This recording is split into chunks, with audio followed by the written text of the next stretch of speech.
Let's take a look at your do now. You go to a candy store, you have a $20 bill. Below, circle the numbers that represent an amount of dollars you could spend at the store. Okay, well, let's start with the left side.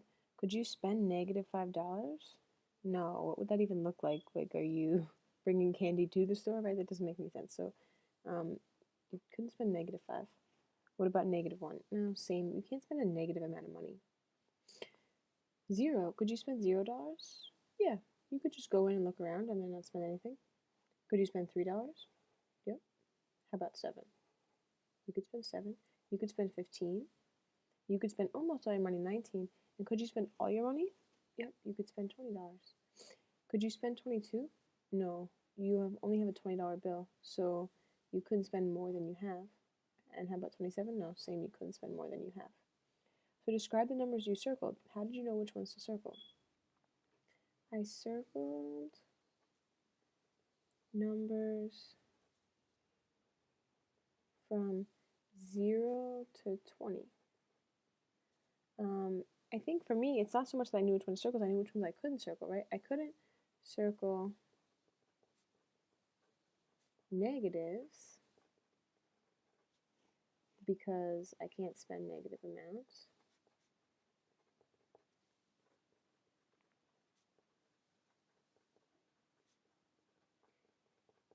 And I couldn't circle more than 20. You don't have to write this much, right? I wanna get my thoughts down, but if you wrote something shorter, like that's fine too. I couldn't circle more than 20 because I only had 20 of those. Okay, so I only had $20. So hopefully you circled the same numbers as me, right? If you had a different explanation, that's okay.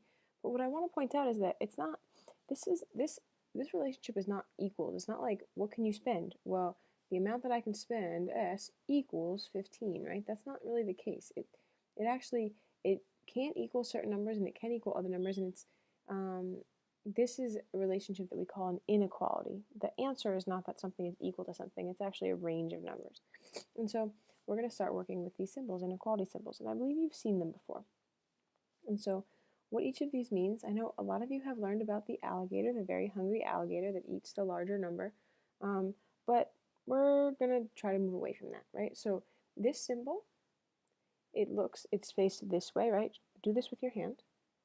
It looks kind of like an L, right? So there's the L, there's this symbol, that's less than. Okay, that's the less than symbol.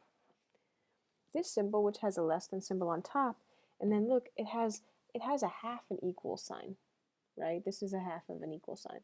This is less than or equal to. This symbol, right? So L is for less than.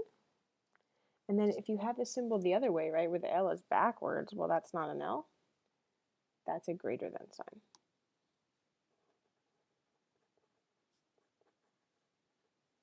And then this symbol is greater than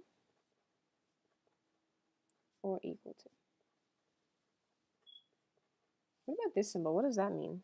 Looks like an equal sign with a slash through it. Well, what does a slash through it mean? It means don't, right? Like a no smoking sign is like a cigarette with a slash through it. A no cell phone sign would be a cell phone with a slash through it. This is a not equal sign.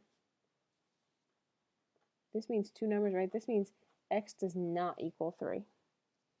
X does not equal 3. Good. That's the do now.